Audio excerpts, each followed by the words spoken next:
Good evening. Am I on? Yes. Good evening. Friends, it's a really, really lovely sight and a really warm welcome to everybody, particularly those in person and those online, for this, our 7th instalment of our A Church for England series. Here, we are seeking to create a space where we can explore what a good Church of England should look like for the nation it serves, through the lens of the most vital issues of our time. Tonight, we are exploring one vital underpinning issue that I fear is not just overlooked, but far too often taken for granted, and that is the English Constitution. To help us explore that tonight, we are honoured to welcome as our speaker someone uniquely placed to enlighten us, a dear friend of mine, a brother in Christ to us all, the Reverend Dr. Jamie Hawkey. Jamie is Canon Theologian of Westminster Abbey and is a former Dean of Clare College in Cambridge. He is known across the Church of England and beyond into the public square as not just an excellent theologian and thinker, but as someone who speaks with a rare combination of depth, clarity, and grace. Possessing that all too rare gift of making complex ideas feel both alive and resonant, Jamie enables so many to see and feel why theology is so fundamental, not just to our common life in the church, but in every part of society. Alongside his role at the Abbey, Canon Hawkey chairs the Westminster Abbey Institute, serves as chaplain to His Majesty the King, and teaches as a visiting professor at both King's College London and the Pontifical Gregorian University in Rome. He is an inspiring ecumenist, a theologian that engages the church and public life, and tonight he will draw on the riches of this experience at the heart of the nation's public and political life to talk about how Christianity, the church, through the English Constitution, has shaped the English identity thus far, and how they might still offer wisdom and hope for our future. So, please join me in giving a really warm welcome to Ipswich Minster to the Reverend Dr. Jamie Hawkey.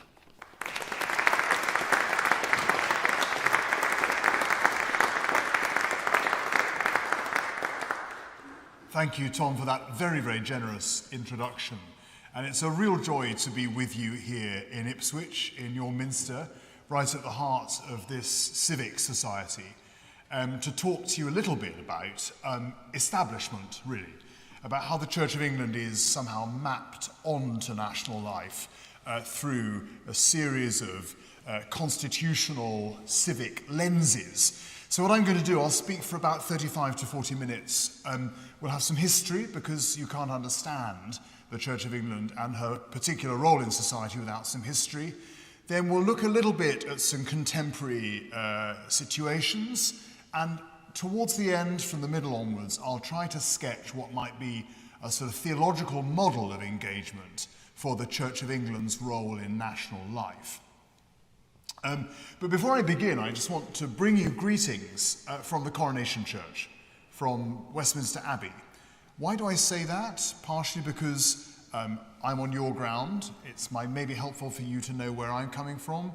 But more than that, because it is really in that Westminster village that we see the very origins of this peculiar relationship between church and state that we enjoy in England.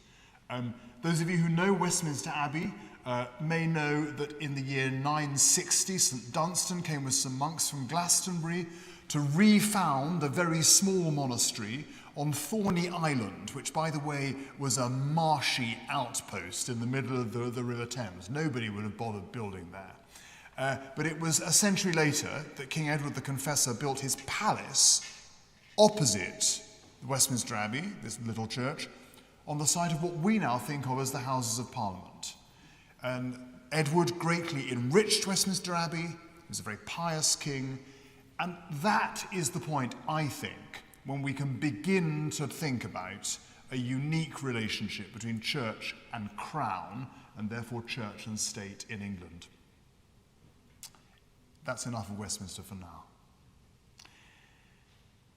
The National Secular Society often delights in reminding its readers that the only country in the world other than Great Britain where religious leaders sit by right in the legislature is Iran.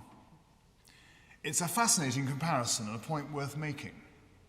But although bishops in the House of Lords are a powerful symbol of the relationship between church and state, is that really all establishment is today? When we speak about an established church, people tend to think of the role of the monarch as supreme governor, the local vicar being key in the community, and yes, bishops in the Lords. But the establishment of the Church of England is a far more than any of these headline issues. Establishment is really a highly complex, interrelated series of relationships, legal, geographic, symbolic, which express what kind of society we have been historically, how that has cashed out in terms of national philosophy and polity, and also, perhaps, what kind of society we might aspire to be. Criticism of establishment comes both from religious people and secularists alike. The secularist, because of the perceived unjustifiable privileging either of one particular religious voice over another, or of any religious voice having prominence in the public square. But many Christians too feel that an alliance with the power of the state, no matter how symbolic, is at best inappropriate or at worst totally compromising. Now, Christians didn't start to think about the state in any kind of positive light, far less about partnership with the state, until after the first quarter of the first millennium. In the New Testament period and in the years following, the Christian proclamation of Kurios Jesus, Jesus is Lord, was often seen very much against the Roman proclamation of Kurios Kaiser, Caesar is Lord. That's why most of the early Christians couldn't serve in the Roman army, because they couldn't take the oath. That led to all sorts of martyrdoms a little bit later on. They thought that an oath to Caesar could compromise their allegiance to Christ as Lord. And in any case, many of them believed that the current age was passing away. So why would you hitch your wagon to a model that was dying? Now, the conversion of the Emperor Constantine in 312 was clearly a turning point, but the Christianization of the Roman Empire didn't happen overnight.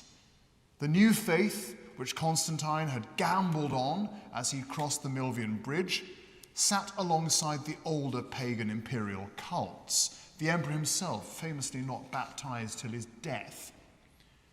But soon, of course, the empire would wane, and when Rome was sacked in 410, St. Augustine summed up the situation in his great magnum opus, The City of God. Augustine maintained there were two cities, antithetical to each other, an earthly one with its aversion to God, and the city of God, which had its origin in the world of the angels. Now, Augustine believed that the reign of Christ and of his saints was already present now in the life of the church, even though the church is herself a sort of mixed body. Whereas the terrena civitas, the city, if you like, the secular city, was really the civitas diaboli, the city of the devils.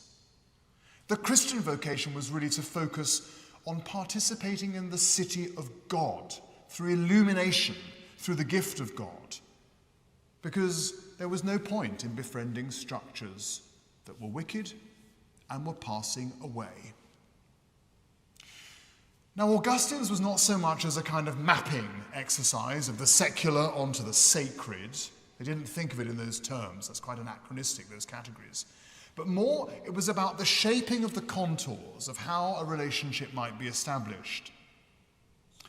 Whatever nexus of connections we've come to describe by the word establishment in the Church of England's context, right at the heart of the matter is the not so simple question of how the authority and identity of the church should relate to the authority or identity of the wider world.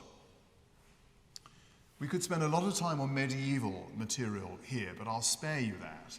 Suffice to say that the conversation in the medieval West on this issue tends to turn on the relationship between popes and sovereigns.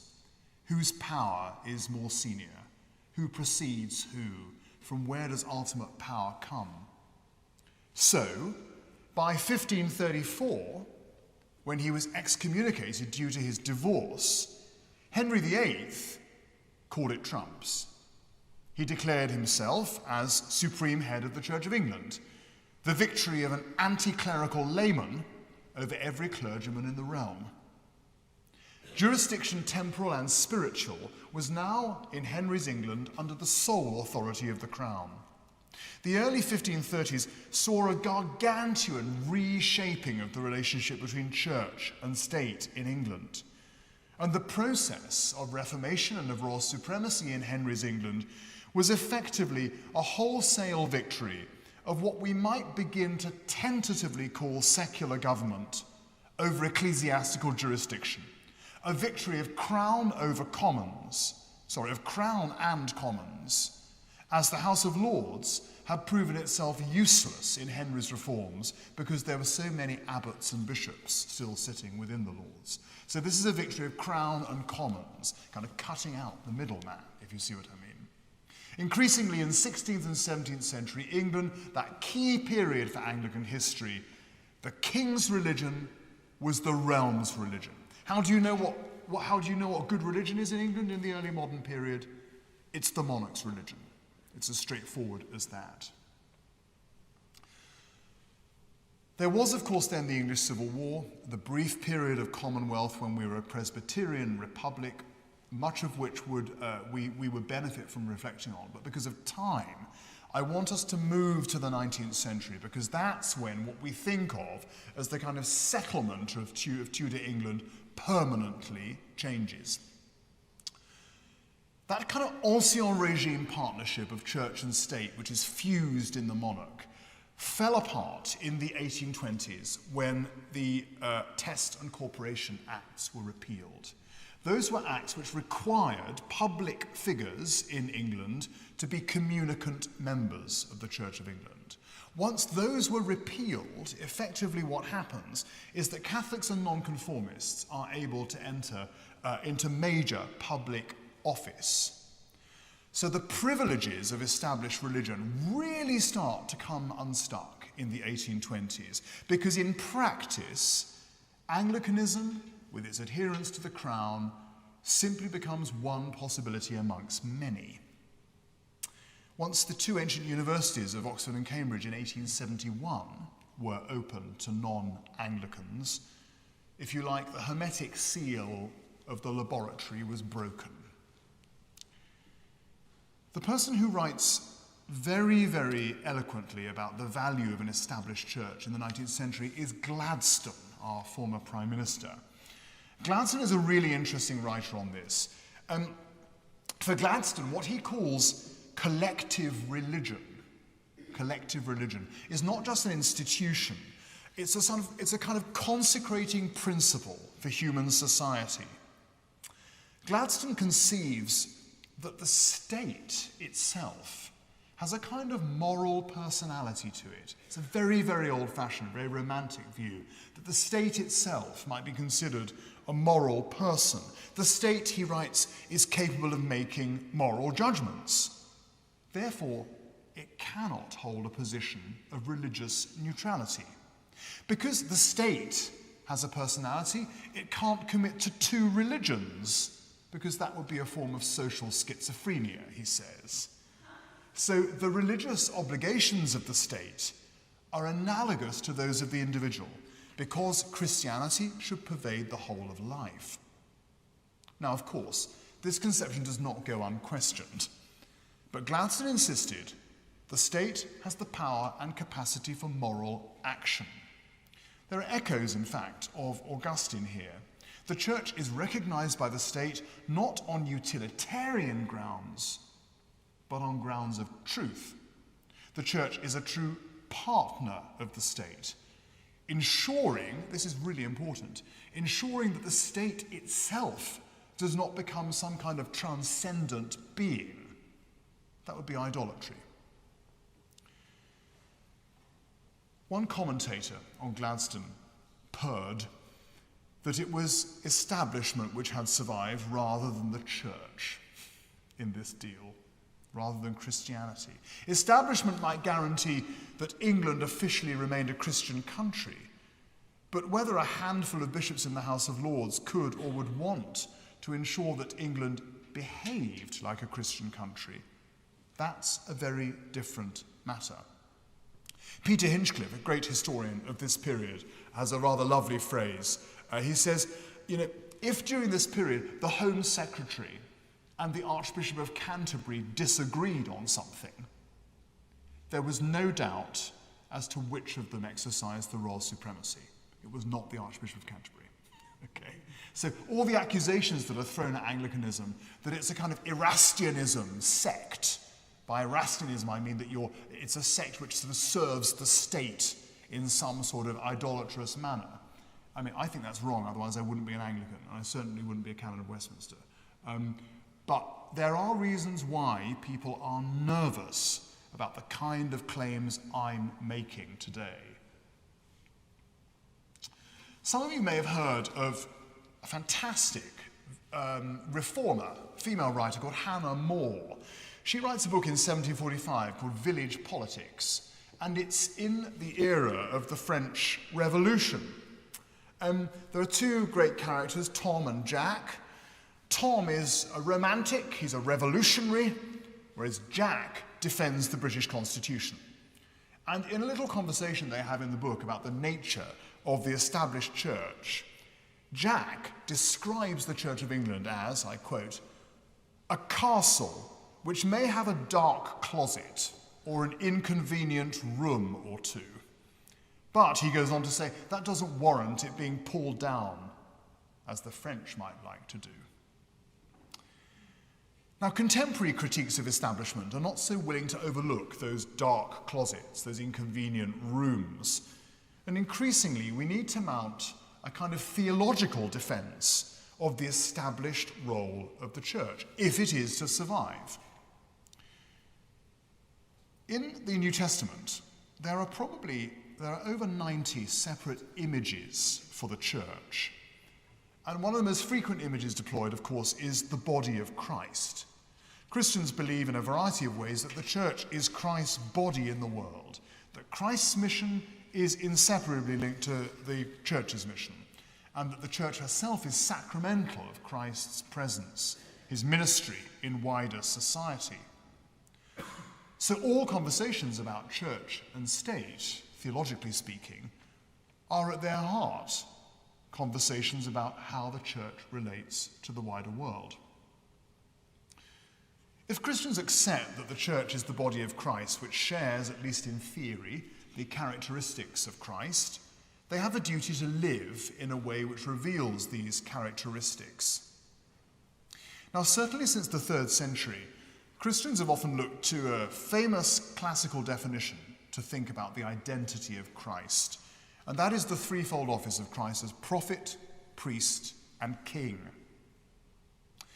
One of the reasons, perhaps, for a sort of gentle public apathy towards the church is that our models of establishment have perhaps been too quick to reach for the kingly expression of these three, at the expense of the other two. The regal optics, if you like, of establishment are those bishops in the Lords, the monarch opening the General Synod, coronations, state funerals, judges processing at legal services, robed ecclesiastical dignitaries at state occasions, leading prayers at the cenotaph.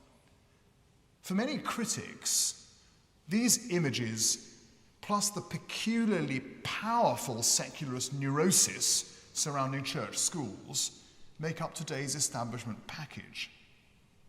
And in part, maybe they're right. What is the power to which the church is established but sovereign power, the power of life and death, of freedom and imprisonment? Bishop Peter Selby, in his 2013 Eric Abbott Memorial Lecture, explained that the power of the state to house, feed, educate, imprison, or not, has become power over everyday life. Selby argues that this is the state to which the church is, by law, established. And he raises a very important point that there are questions to be asked about where the church is to be found when a choice has to be made between siding with sovereign power or with the oppressed and excluded. We'll come back to that perhaps a bit later on. All of this association with different kinds of power contributes to what we might call a sort of kingly picture of church and state. It resonates quite easily with how we imagine the world of Henry VIII or the world of the Emperor Constantine even. But if the church is going to be the body of Christ in the world, it cannot be kingly unless it is first prophetic and priestly. Now, prophecy is not a shorthand for predicting the future. Let's be very clear about that. That's not what Christians mean when they talk about prophecy. Rather, to be prophetic means to read the signs of the times, to be attentive to God and to the world around. So how the church speaks prophetically into wider culture is of immense importance for the health of the state. Now, this does happen formally. You may remember that Archbishop Welby famously sat on the Parliamentary Committee on Banking Standards. Organisations like the Church Urban Fund have influence not only through bishops, but through the First Church Estates Commissioner in the House of Commons. The Church does have a privileged voice in national debates, frequently used quite well, as in the bishop's contributions around the assisted suicide bill. But does the church speak up loudly enough, or perhaps more importantly, creatively enough, to help shape the moral personality of the state? This isn't about proselytism, by the way. It's about shaping the common good because of what Christians believe about the nature of created reality. There will always be secularists angry at the church's perceived privilege, but if we were perhaps seen more obviously and more frequently to be at the prophetic cutting edge of issues, and I don't necessarily, by the way, mean that, in fact, I don't mean that in terms of the culture wars. There's more than enough noise around the culture wars. We don't need any more of that.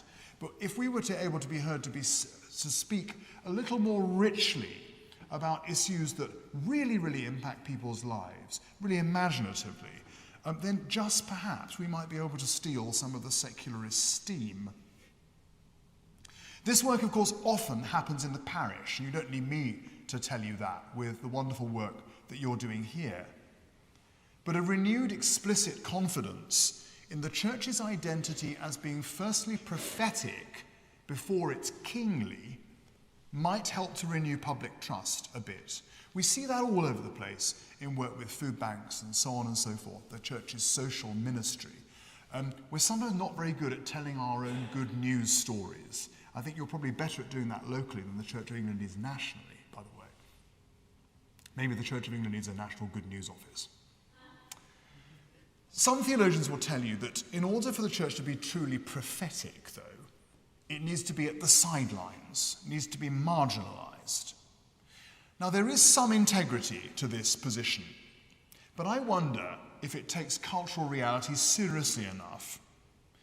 Given the unique set of historical events which have led to the current setup of the English church, would it be responsible for us to wash our hands of establishment and just disengage, simply become one voice amongst many? To answer those who would argue that the only place to be free from the corruption of power is on the disestablished prophetic margin, it's worth remembering that just because a church is disestablished doesn't mean it loses its desire for influence or power, as the disestablished religious right in the USA and its addiction to military force, capital punishment, and imprisonment on a massive scale makes all too clear. In Christian theology, the whole church is priestly as well, the third of these munera, these gifts, prophet, priest, and king.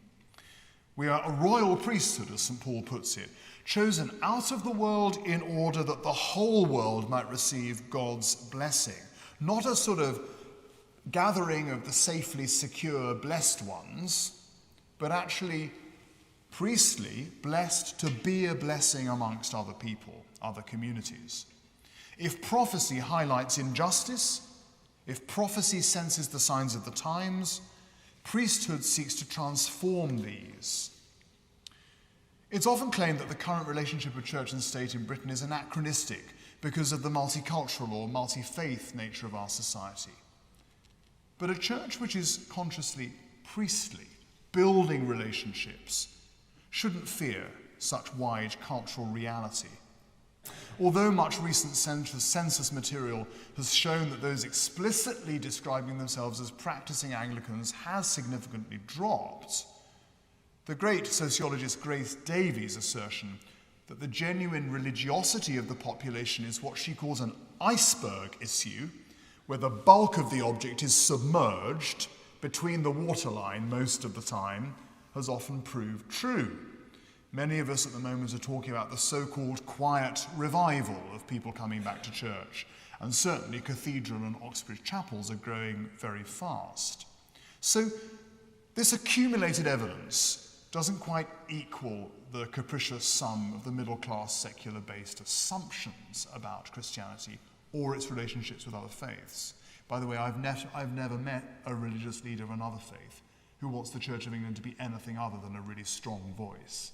And I think parish clergy, Tom, would probably tell you something very similar. And yet we mustn't forget that in the UK at least, our religiosity is a peculiar religiosity. It's a strange religiosity in public. I don't know if you remember, in 2018, the BBC had a documentary entitled A Vicar's Life. Some of you might have seen it. It may even be available on iPlayer still. That programme highlighted that the Church of England is increasingly depended on as the place of last resort.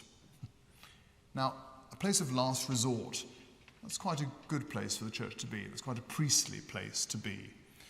And whilst all sorts of other statistics about people marrying where they choose to marry, where they want to have their funerals, should slightly shock us, we shouldn't be surprised maybe that in a culture where there's a huge competition on people's time, multiple and fluid identities, a crisis of institutions, that many of the old traditional signposts and identity markers don't function as they used to. The Church of England increasingly depended on as a place of last resort. I mentioned a minute ago Grace Davie, the sociologist. Some of you might have read her work. She has another rather helpful concept in this whole imaginative universe, which is that of vicarious religion. Her basic thesis is that large sections of the population share religious ideas and practices in modest and very varying degrees, and only occasionally engaging in them. So these ideas, Davie argues, are kept alive by what she calls religious elites, an active minority, if you like, deployed occasionally with extensive public involvement, particularly on state religious occasions. Some commentators have said that this is just a nice theory which is popular with church leaders looking for reasons to be cheerful. But I can absolutely testify, as somebody who's worked for quite a long time at Westminster Abbey, that there is quite a lot of truth to this. And that's not just the person who comes past you at the end of a big national service and says, "Oh, thank you, Vicar, that was very nice." There is a sense in which our national liturgical life gathers together something of our national religious culture. And I think it's this which relates quite closely to the priestly nature of the church. It's frequently the case that prayer is requested by those who feel they can't pray themselves, or those who somehow feel that the vicar or the priest is the professional at that kind of thing. Now, theologically speaking, the priest, either the ministerial priest or the church as the priestly people of God, is always vicarious for others, holding people and intentions before God on their behalf. It's Dostoevsky's great character, the Grand Inquisitor in the Brothers Karamazov, who reminds us that just perhaps the few have to carry the burden of the many. Now today, in the 21st century, many people have only the faintest echo of a formal religious upbringing. but an established church necessarily prays for them and with them.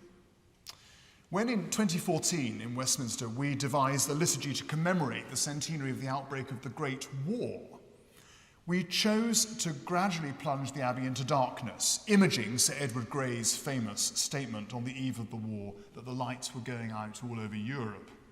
Now, you may remember there was a great government campaign called Lights Out, when you could end up leaving a candle in your window. The DCMS were very, very pleased to push this. That was our idea. That wasn't DCMS's idea. And the imagery was Christian imagery, that the light in the darkness that shines is Christ. Now, it's a nice image, and it's a good image, and people can pick it up, but that came from the church. It didn't come from the government. The government picked up on it and ran with it. And of course, those of you who saw that service on the television would not have known that throughout that service, the Paschal candle, the great Easter candle, lit in the night before Easter Day, was shining throughout that service in the Lady Chapel. And after the church had been plunged into darkness, the Lady Chapel Paschal candle was the only light, the light of the risen Christ, which remained lit in the building. Romantic? Perhaps. Overly romantic? I don't think so. This is public liturgy with a vast following, and in some ways it was very postmodern. You might remember people followed that with an app on their iPhone. You could tap if you wanted to light your candle as well as strike a match. Now, alongside the vicarious nature of much parish and state religious practice, the Church of England, of course, has another role in a multi-faith society. You may remember Queen Elizabeth II's speech in Lambeth Palace in 2012, when she developed the notion of religious toleration into a role for the established church. The Queen referred to the particular mission of Christianity and the general value of faith in the UK. She said, "The concept of our established church is occasionally misunderstood and I believe commonly underappreciated. Its role is not to defend Anglicanism to the exclusion of other religions. Instead," the Queen concluded, "the Church has a duty to protect the free practice of all faiths in this country." Now, I'm not attempting in this impressionistic picture to draw a great grand narrative for you. Rather, as a Christian person who's interested in theology and history, I'm trying to make sense, trying to make some trustworthy sense of the inheritance of an established church as a living, praying force for good in a society and a culture which needs it more and more. We must, of course, protect against naivety. The very brief glance we had of the history of the established nature of the church in these lands should teach us itself not to be naive about how difficult it is to negotiate some of the fault lines. Our situation today is always one of partnership between church and state. We're also, of course, ecumenical partners, irreversibly now. Rome and Reformed Christians are no longer competitors as they once were, certainly not potential traitors, and the realization that we have more in common than what divides us, well, that's an orthodoxy that is here to stay. Huge convergence between Christian churches since the 1960s could actually lead to something that Gladstone really disapproved of. He didn't think could happen, and that was what he called coordinate recognition by the state of other churches. Remember, it was Gladstone who said that the state is a moral person, and the moral person can only have one religion, otherwise you'd be schizophrenic. So he really didn't like this sense that other churches could share in the established reality of the Church of England, coordinate jurisdiction, because he thought it would lead to the state having a kind of nervous breakdown. Well, if the state hasn't had a nervous breakdown since the middle of the last decade, I don't know what it's had, so maybe we should stop worrying about that too. The Queen's Lambeth speech that I mentioned a minute ago highlighted the established church's role in guaranteeing the free practice of other faiths. Now, this, I think, is key for the church's role in 21st century Britain. Now, some will cry relativism, and I don't accept that, far from it. Hospitality is a Christian virtue. We can be richly Christian whilst also supporting and involving those who follow other religions. And Westminster Abbey, I'm delighted to say, has led the way here with our annual celebration of the Commonwealth on the second Monday in March, which is always televised by the BBC in the presence of the King. We always have prayers from leaders of other faiths within that service. And this isn't a model for day-to-day worship, I should say very, very clearly, nor is it an argument for some kind of lowest common denominator interfaith worship. That stuff is really to be treated with serious care, because it leads to lowest common denominator, which is often not a good place to be. But on particular occasions, when trying to represent national or Commonwealth diversity in a carefully crafted liturgical rite, that's quite powerful. And if we can get the dynamics of radical hospitality right, it will be a symbol not that we believe so little, but rather that we believe so much. It will be a symbol of genuine, hospitable Christian orthodoxy. It will give the church that little bit more integrity when she speaks in wider public life. There is so much unreasonable religion in the world, brothers and sisters. Dietrich Bonhoeffer reminds us not to be religious, but to be Christian, different things. There's so much unreasonable religion in the world. Let's make sure, as much as we can, that Anglicanism is reasonable. The inheritance of an established church, a church for England, holding the ground open for other faith communities. That could be a great symbol of national cohesion. I'm nearly through. It is no overstatement to say that the complex relationships which make up the establishment of the church are always changing. Bishop Peter Selby, whom I mentioned a few minutes ago in his lecture, argued that the Church of England has in some ways become misestablished. He didn't argue for disestablishment, and for any of you who know Peter, that may come as a surprise. But he said we are misestablished. What he meant by that is establishment is about power, right? It's about how you're related to sources of governance and power. Well, he said, okay, the Church of England is still related to the royal family and to Parliament and so on. Are they really the sources of power in contemporary Britain? Are we just misestablished in that way? What about the power of the market, the powers of globalization, the power of technology, the power of AI, the power of international market forces? What about their sovereignty? How do we relate to those kinds of power? Now, there is much more to sovereignty than money, of course, and globalization has brought many blessings as well as challenges.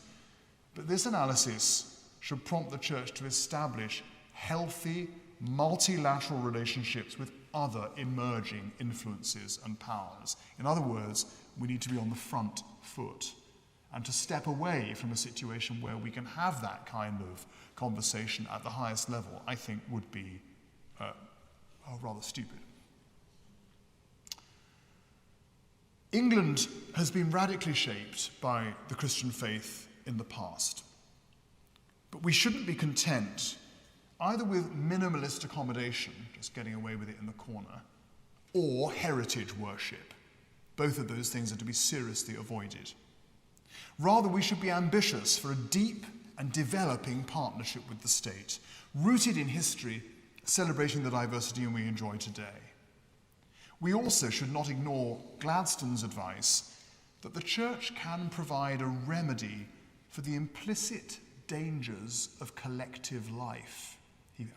They're his words, that the Church can be a remedy for the implicit dangers of collective life.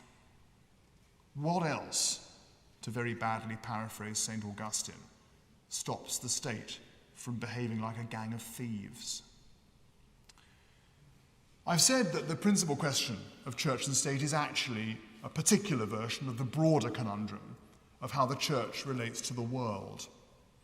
If we are to have a high theology of the state, to sit alongside a high theology of the church, i.e., if the state really matters as an enterprise, then the church must argue for the health of public discourse, for a sense of belonging which embraces rather than excludes, for a relentless commitment to human dignity, and for reflection which takes our history and its development seriously. This partnership is of great benefit for both church and state, but we need commitment on each side rather than caricature on each side. We need both parties to be able to hear one another. Contemporary British culture is, of course, deeply fragmented. We are in yet another series of national crises. But we should remember that there are pluralisms of doubt as well as of faith, and there are many degrees of participation in the church's life, from fates to teams of volunteers to the person who only comes to run the car park on the day of the fair, from toddlers groups to homelessness work, which often go unreported in assessing the extent to which the established church is a form of national glue. So to conclude, the historian Alec Vidler claimed that Gladstone's position was essentially a kind of marriage between church and state. Well, as even Gladstone knew, this ideal was really only that. It was really only an ideal. But divorce, I posit, would be really bad for both church and state, even if it were possible to prepare the papers. This marriage has always been slightly compromised, but there are opportunities to be confident in our history and creative in shaping a future partnership, where we also enter a relationship of critical establishment to those new sources of power, the markets, the financial institutions, those involved in the media and PR, AI, those who spend their lives shaping virtual relationships as well as international alliances. It would be very dangerous for the state to exalt itself and make transcendent claims for itself, as we have been beginning to see with some kinds of nationalist fundamentalisms. And it would be absurd for the church to separate herself from the cultural matrix where there is so much work to be done. The gospel belongs to a world of public discourse, where Christian communities can be built and the common good strengthened. So when this marriage between church and state gets tough, we might fall back on courtship. We need to learn to fall in love again, to realize our need of one another, how we really can only be ourselves in the company of one another. We're part of an evolving national life in which the church may yet, in the Lord's providence, still have a greater part to play. A life-giving presence at the heart of national life, transformative, prophetic, and priestly before it is kingly, reminding the state of its own corporate personality, and witnessing to a gospel which tells us that everything of this world will be subject to a loving judgment, and a consummation of both politics and faith that we can barely perceive. Thank you very much.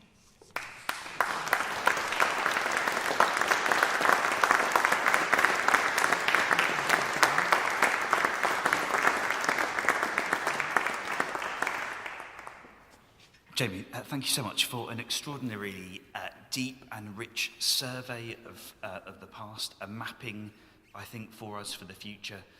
You have highlighted the importance of the church's role in hospitality, its role in trying to shine a light into space of the community and to illumine things for our nation to be shaped by and to be moulded by, to contribute back into the life, and particularly to build up the common good. Thank you so much. I'm certain there are going to be plenty of questions, and I can see one from Father John straight away. I will run this microphone round, and we'll have a session of stuff before we turn to wine, which is, I know, the main reason why most of you have come. Questions, conversation, or disagreement, please. Father, thank you very much. I echo everything that Tom says. I am Gladstonian, I am anti-disestablishment. My heart rejoiced to hear you speak. But one thought did occur to me, and I hope you'll forgive me raising this point, that Westminster Abbey, and it's wonderful, the idea of hospitality for faiths, has the excellent advantage that it relates directly to the Supreme Governor of the Church of England, which is wonderful. I wish we could all do that. Is there any place for synod in the future of the Church? Thank you very much, Father, and you are absolutely right, and thank you for pointing that rather key bit of information out, which I'd lamentably forgotten to say myself. Westminster Abbey is a royal peculiar. We only answer to the sovereign, the Supreme Governor, and it is fair to say that what we do on Commonwealth Day goes well beyond the Church of England's permitted norms in terms of how to deal with interfaith questions. If I were a priest of the Diocese of London doing what we do in Westminster Abbey, I would probably be proceeded against under the clergy discipline measure. So what I'm not suggesting is a form of civic disobedience amongst the clergy of the Church of England. We've all taken oaths and they matter. I think, perhaps just to develop that a little bit, what I might suggest to the Church of England, to our bishops, to the General Synod, is that there are particular occasions in national life, in local life perhaps, in parish life maybe, where carefully thought through, curated prayer with leaders of other religions is an appropriate thing to do. And I emphasize again, not as a lowest common denominator thing, not praying to the great vapor cloud which might exist somewhere in the sky. None of that nonsense, right? But to say that actually the Lord in his love and mercy has, in his providence, allowed there to be different faith communities on this planet, and that people of goodwill search for God. Therefore, if what we really believe about the Christian gospel compels us to a kind of generosity of spirit, which takes human culture really seriously, ought we not on some occasions, as by the way Pope St. John Paul II did in Assisi back in the 1980s, in his great World Days of Prayer for Peace, John Paul II, hardly a rabid liberal, might there be occasions where it is appropriate for leaders of other faiths to join us to pray from their traditions? I don't know if that's half an answer. I'm refraining from saying in my kind of response to Jamie that Jamie's given me a lot to think about, because this Sunday is our civic service, of which I am preaching and haven't yet written my sermon. I look at the Deputy Mayor there, Featherstone. But at the civic service, we do hold a place where other faith leaders in the town come and offer words of blessing and peace. Because unlike at Westminster Abbey, we're not unable to allow them to say prayers, but there is a role in which we offer that hospitality as the Church of England. If I may say, that I think that's fantastic. And actually, if that's what we can do at the moment, that's what we can do at the moment. Because actually praying for the Lord's blessing together, hearing words of blessing from one another, that is not nothing. That is a substantial thing. Yeah. David. Yes, thank you very much. I'm wondering whether the fact that more young people, perhaps, or more people are coming to some churches has more to do with the disintegration of the state rather than the rise of the church.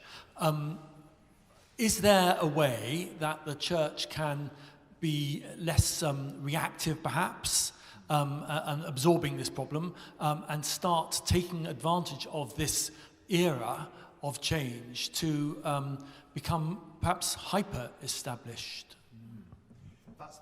That's a very, very interesting question, thank you. And I rather like the sense of being hyper-established. That's a very intriguing and provocative category. Yeah, I mean, I think it's pretty clear that the disintegration of various forms of human sociality, human institutions, human cultures, is leading to a culture of massive anxiety amongst a lot of young people. And I'm sure that is quite a huge contributing factor towards any revival in church life amongst people who are younger than me, I guess. Now, how does the church respond to that? I can only speak from my experience. I was for 4 years Dean of a Cambridge college, and the thing that I'm absolutely certain never worked was when you patronise people.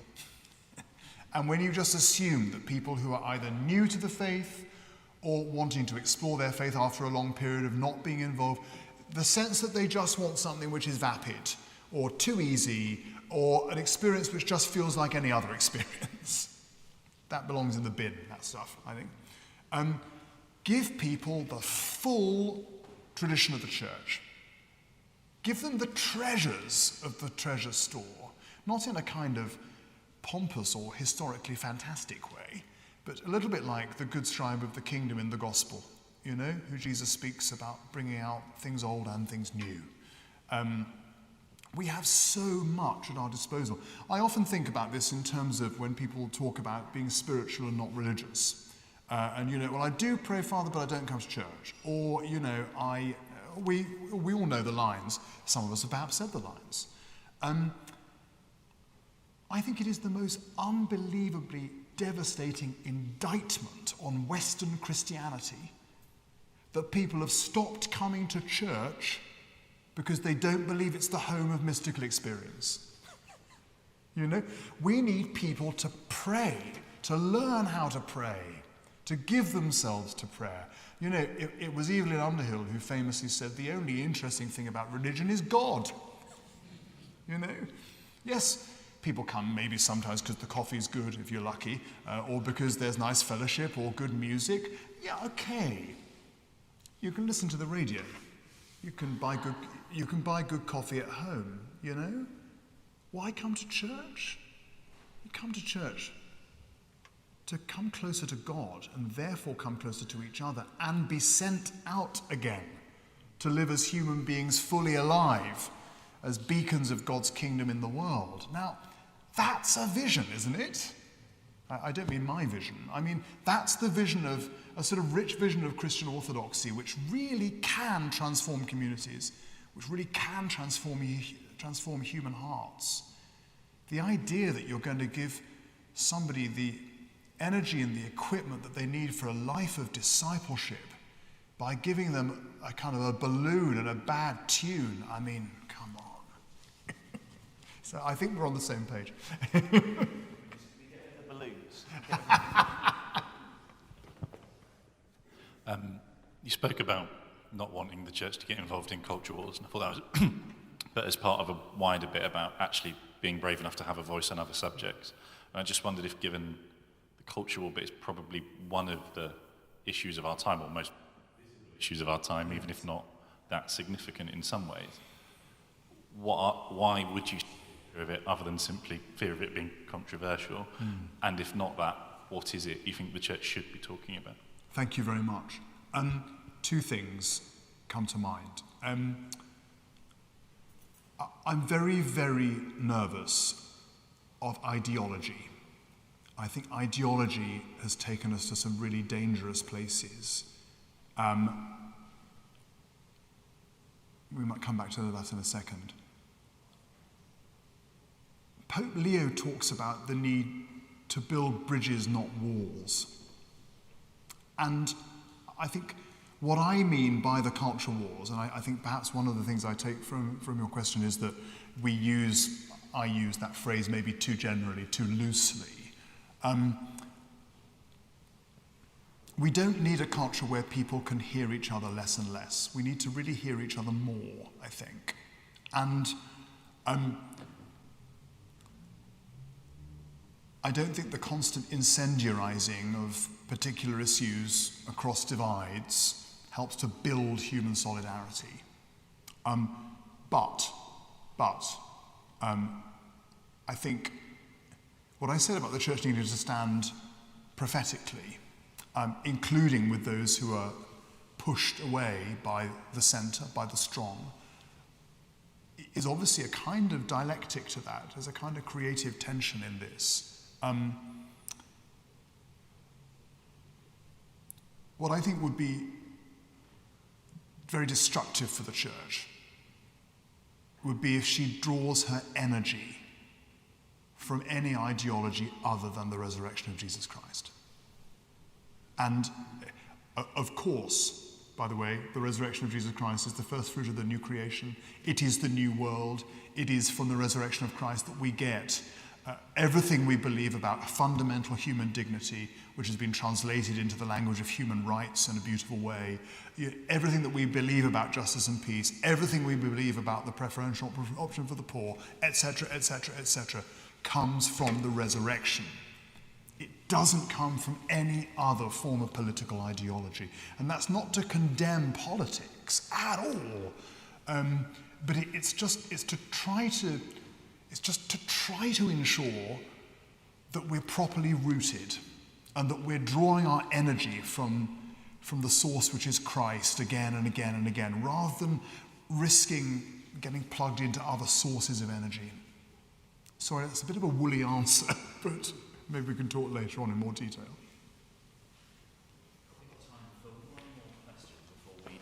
Warm ourselves up over wine. Martin.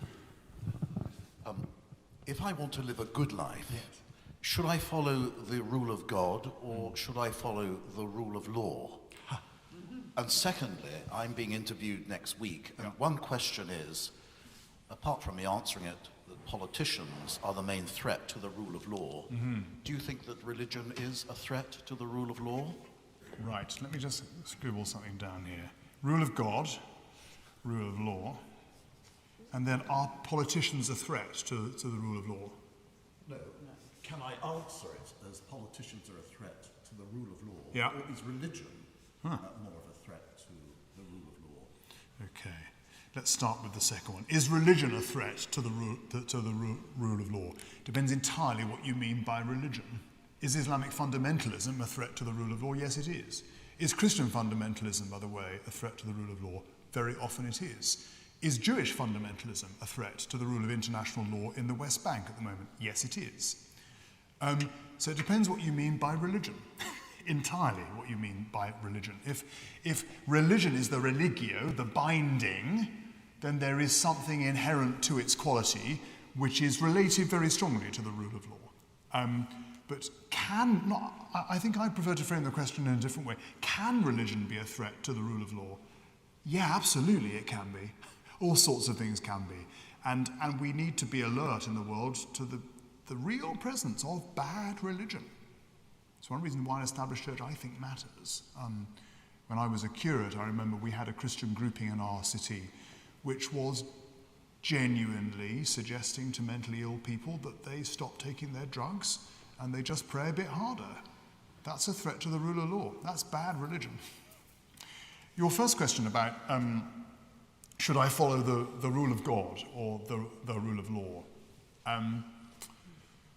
Well, the rule of law, as I understand it, and I should say I'm neither a legal philosopher, nor a legal historian, nor a lawyer. The rule of law in this country is, of course, totally bound into its emergence from what we call rather lazily a Judeo-Christian inheritance. The idea that the vulnerable should be protected, the idea that actually you shouldn't behave in a way which causes permanent damage to people, these are Christian ideas. The idea that you can have forgiveness encoded, it's in part from the Torah. It is in part from the Torah. We can come back to this in a minute. And I did say Judeo-Christian. That's how we've learnt to describe it. It's not always a very accurate phrase, actually. But yes, in that sense, the rule of law is inexorably and necessarily related to what many of us would believe to be the law of God. I'm very, very nervous of a sense that one can live one's life by the rule of God in a way which is not somehow a communal revelation. In other words, if I were to wake up tomorrow morning and think, I've just had a private revelation of the rule of God, that's what I'm going to live by, I'd sort of be a little bit worried about that, because revelation is given to us corporately. So I'm not sure it's an either or, the rule of God or the rule of law. St. Thomas More on the scaffold, I'm the king's most humble servant, but God's first. Of course, there will be moments where we have to choose, when our conscience, as Newman and so many others have reminded us, is the sort of the first dwelling place of the Holy Spirit, where we're forced to make a choice. But I think one of the reasons why an established church matters is it can speak with a certain amount of passion and clarity nationally on the relationship between faith and law, and between good faith and good law, between good religion and good law. There's bad religion in the world, there's bad law in the world too. And I think the one probably needs the other. Very, very, very general answer to two very, very large questions. Thank you. Jamie, thank you very much. I'm conscious, the longer I sit down, that this evening the church's heating clearly hasn't come on. However, Jamie, you have lit a fire, I think, this evening in our minds and our hearts, have inspired us about the Christian faith, has given us a sense of hope about the way in which establishment can shape our national life together. You've certainly given me some thought for my sermon on Sunday afternoon. Thank you very much for being with us. There is time for wine and for other drinks are also available after this. Please do stop around. Please do spend some time with each other. Please do come and continue your conversations with Jamie. But before then, please give him another big round of applause.